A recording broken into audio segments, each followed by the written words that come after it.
Hi everyone and welcome to today's video. Today I'm doing a video that is an update of my EDC. Now, I'm not a prepper, I'm not one of these sort of big EDC guys. I love watching their videos online. Some of the ways they come up to ways of doing things and the things they come up with are absolutely incredible. My EDC is a lot more chilled than that, and it's sort of a practical way of going about my business on a day-to-day basis. So what I thought I'd do today is I've done these sorts of videos in the past, and people have always sort of been interested in what I carry and the pens and all that sort of stuff. So I thought, I've always done sort of pens and paper and that sort of thing. I thought I might just expand it and show what I use on a daily basis and what I carry. And I thought I'd start here with my bag and what sort of is normal in my bag, and then sort of expand it, well, focus it more on the smaller items, so like what's in my pencil case and that sort of thing, and hopefully get this done super quickly for everybody. I do get questions about things like the pencil cases that I use and some of the other sort of more, and you know, what paper I carry, and being a musician and all of those sorts of things, and having books and all that sort of stuff. So what I needed was a backpack that was sort of sturdy and freestanding and had enough room for computer and iPad and all of that sort of stuff. So the only item of my EDC that you're not going to see in this video is my phone, and that is because, well, it's the camera. So I have an iPhone 6 Plus or something, 7 Plus or something, I don't know. One of the bigger ones. It's desperately due for an update. So I am sort of starting to think about what my next phone is going to be. I'd like to stay with the Apple phones. They connect with all my other technology really easily, and you know, the cameras are good and all of that sort of stuff. So I'll be staying with that probably, but which model I'm not exactly sure of yet. Anyway, but my backpack. I have a Samsonite backpack. I can't remember the exact model of it. It's pretty sort of rugged. I've been using this for a few months and it's really great. Got enough room for everything, nice little sort of easy access pocket on the front. So what I'm going to very, very quickly do is just run through the basics of what I carry. And if you've got any questions about any of it, of any of the stuff that I show in this video, let me know. Let's get started. So this bag has a main back pocket which has the inbuilt laptop pocket, sort of a more easy free carry pocket, and then a smaller pocket on the front, and then the easy access pocket there as well. It's sort of a nice size, and it's also got these two sort of side pockets for things like, I suppose, umbrellas or easy access for wallets and things like that. It's really sturdy, and it's got the nice thing to put on my suitcase at the airport, and all that sort of thing. So it's good. Straps are good. The handle is excellent. A quality handle on the top of a backpack is super important. It was one of the features that I was looking for when I bought this particular bag. It's not an expensive backpack. It's not a fancy backpack, but I don't need that stuff. Anyway, let's just start. So in this back pocket is where sort of I keep the majority of sort of things like my laptop, my iPad in a sleeve. I've got the iPad Pro 12.9 inch, and then I carry things like, I always have, doing what I do, a music score on me. Just tuck up there. Put that one down here, and then a book that always lives in my bag is the Baron Fig Vanguard here. It is the soft cover. I think it's almost like the B5 sort of size one, the dot paper. This is for like quick note taking and all of that sort of stuff. I always find need for paper, so that's handy. A little bit disappointed that the paper quality on this one wasn't as good as some of the other Baron Fig products. Must have just been a sort of a bad batch, because I did check and they said it was supposed to be the same paper across all the books, but I'll be doing a review of those notebooks, and I can only review the ones that I have, unfortunately, and the paper bled and feathered quite heavily with pens that in my other Baron Fig notebooks nothing happened, so it's a bit of a shame. In this next pocket, this is where I keep my sort of go-to bits and pieces. So I have my fountain pen case, which in this case is the Manhattan Portage little sleeve. I have a, I don't know how to say the name, Kukuyo little pencil case here at the moment. I go between using things like the, if I'm in a particularly busy period or whatever, I use something like the Lead Lab Smart Fit case, which can hold a little bit more, but I'm only working on one sort of show at the moment, so, and my needs are less orientated to needing lots of different things on me, so I'll go through in more detail what's in there in a second. I also carry a renewable shopping bag of some variety, which I won't take out, but like one of the canvas bags. You never know when you're going to need that. It can be very handy. I have my traveler's notebook, which is my bullet journal. There's a separate video on my channel about that, so check that out. I'll try and remember to link it. The other thing I carry in here, which there's a little zippered bag on the inside of the bag here. I'm not sure how visible I can get that, but a little zippered sort of mesh bag. In that pocket I keep this. This is what I call my drop case. It's a really cheap sort of case I got on eBay from China. I think it was about $5 or something.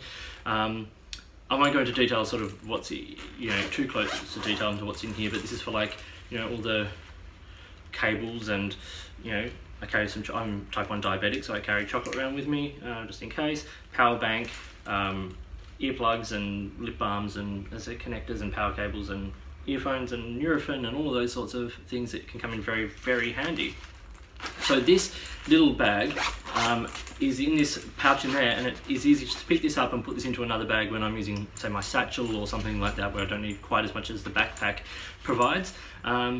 So everything sort of is stowed away nice and compact, and it makes things so much easier. So if you have all those things floating around in your bag in all the little pockets and all that, check out something like this. It's really handy. I don't carry everything in this. Some stuff I keep separate, as you'll see in a second, but this is the stuff that goes in bag to bag, and it's very, very valuable. Band-aids and all that sort of thing go in there. So now we'll go to the third pouch, which is probably my least utilised pouch in a lot of ways. This is really easy on. It's on the front. It opens up quite wide. So in here I keep like my glasses, which I don't wear in the videos because the glare. Like some hand wipe, like disinfectant hand wipey things. With a kid, you're always going to need that sort of stuff. So I have separate ones of those in each of my bags.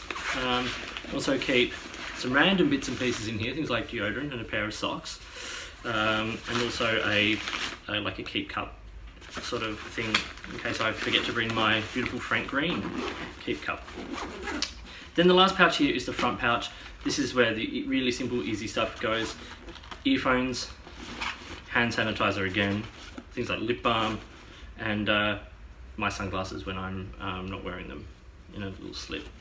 So obviously the bag fits quite a lot of stuff, and it's really handy. It's good to have all this stuff sort of on me. I find it really useful, but it's a really sort of rugged, sort of sturdy bag, and that was the main reason for getting this particular one. And as I said, it carries a lot of stuff, and it's good for my whole day, multiple rehearsals, things like that.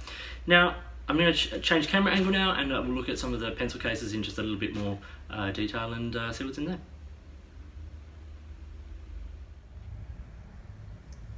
Okay, so here we have some of the smaller items that I carry, and a few that weren't in my backpack and few, so they live in my pocket, like a wallet. I'm about to change a wallet, so I will do an updated video of that, but always have to have somewhere to put your credit cards, how else are you going to buy fountain pens? Now a knife, I don't carry this knife necessarily, but this is a knife that I've been using a lot when a tool is needed. Recently it's the Cutjack's steel wheel Cutjack, and it's a really, really great little knife, and it doesn't always it's not always on my person, but it's something that I use around the house a lot.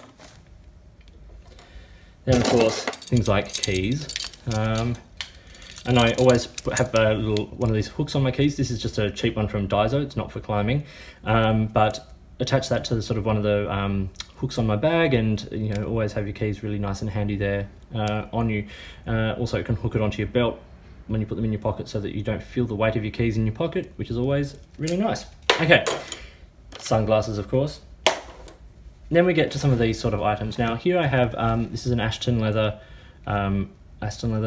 pen slip, which carries one of my pens. This lives in my pocket, and the pen that is in there sort of changes on a daily basis. A lot of the times it's my Visconti Homo sapiens, but at the moment that's in here, because at the moment I'm carrying around a, this is an Italics brand, Chaplin's Tankard pen, one of the new ones, with a medium nib. I have this inked up with KWZ, the standard blue-black at the moment.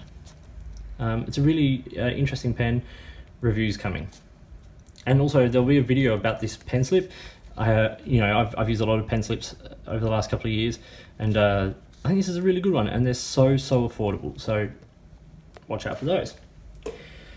Then we have my little Fodori, which has a couple of notebooks in it, one I made out of rodeo paper and one that's made of Goulet notebook, which is Tomoe River paper.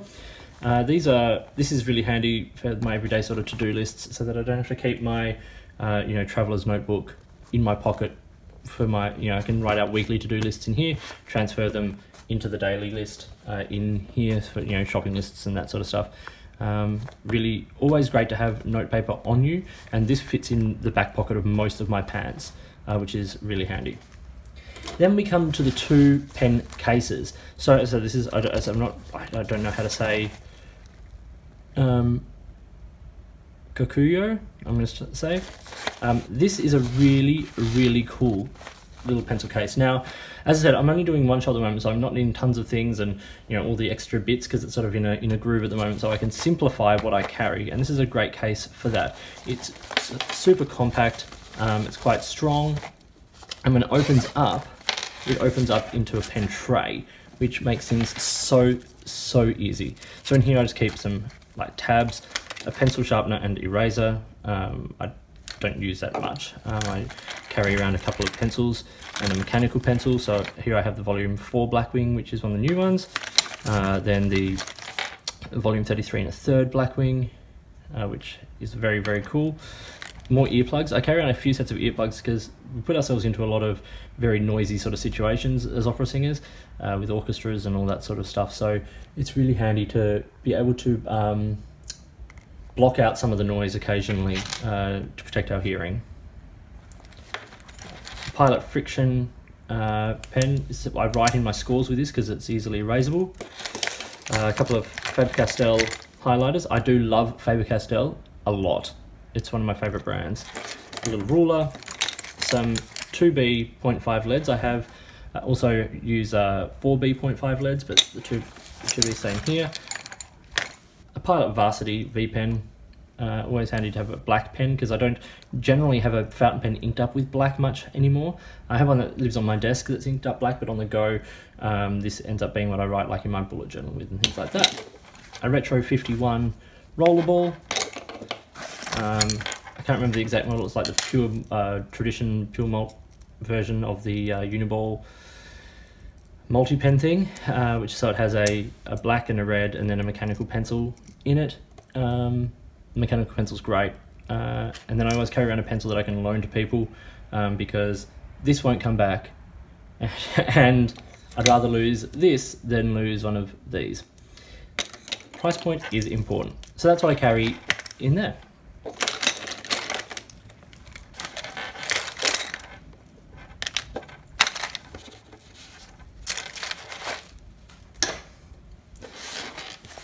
So last but not least, I have the Manhattan Portage little pen case here, and I'm not going to do writing samples with all of these, but these are 5 fountain pens that I'm carrying around. I don't have many more than this inked up at the moment, but this is a really good sort of really good start. So I have a Parker 45 here, which is inked up with Lamy Dark Lilac. I've had that inked up with this since Christmas. Still going strong, which is great. The Esterbrook Esty, still going strong, almost run out now with Detrimentus Sherlock Holmes. I have a Parsons Essential fountain pen from Italics, another one. This one is inked with Diamine Soft Mint, and I think this is probably one of my favourite pens. I only got this a couple of days ago, and in fact yesterday, I want to say, was the first day I was writing with it, and it's already shaping up to be probably one of my favourite pens of the year. This nib is amazing. It is a right foot oblique medium italic nib. I'll definitely be doing a full review, a monster review. It's not going to focus, is it? Come on. Let's see if I can stay. I'll be doing a full review of this pen. It is just remarkable. The next two pens in here are sort of special pens. First is the Visconti Homo Sapiens. Everyone knows my love of this pen. It is remarkable, it is special, it is just one of the best pens. I've got this inked up with Robert Oster Fire and Ice, and I don't think I've ever seen that ink look so good as it comes out of this pen. Now the last pen here is one that was out of rotation for quite a while. I wasn't happy with the pen. I didn't like the nib. It is the VAC 700 from TWSBI. It was a bit of a disappointment actually, because I love the pen, I love the filling system, and I love the feel of the pen in my hand, but I just didn't like the nib. And I'd done some work to tune it and I got it writing better, but it was just never quite what I'd hoped it would be. Not every nib is made equal, as we all are very aware. So yeah, I ended up swapping out the nib.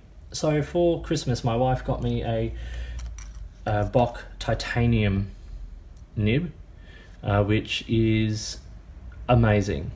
This nib is wet, it's smooth, it's slightly springy. Now I know you can't push these nibs too hard, they do spring very, very easily, but it is slightly springy, just enough to let down some nice extra ink flow to get some lovely shading on the ink. So this is inked with Monteverde Mandarin Orange, whatever the ink is called. It is beautiful. So yeah, very, very happy with this. And I'm glad to have this pen back in rotation because I do love it. And it's a great pen for traveling. I've been traveling with the Pilot Custom A23.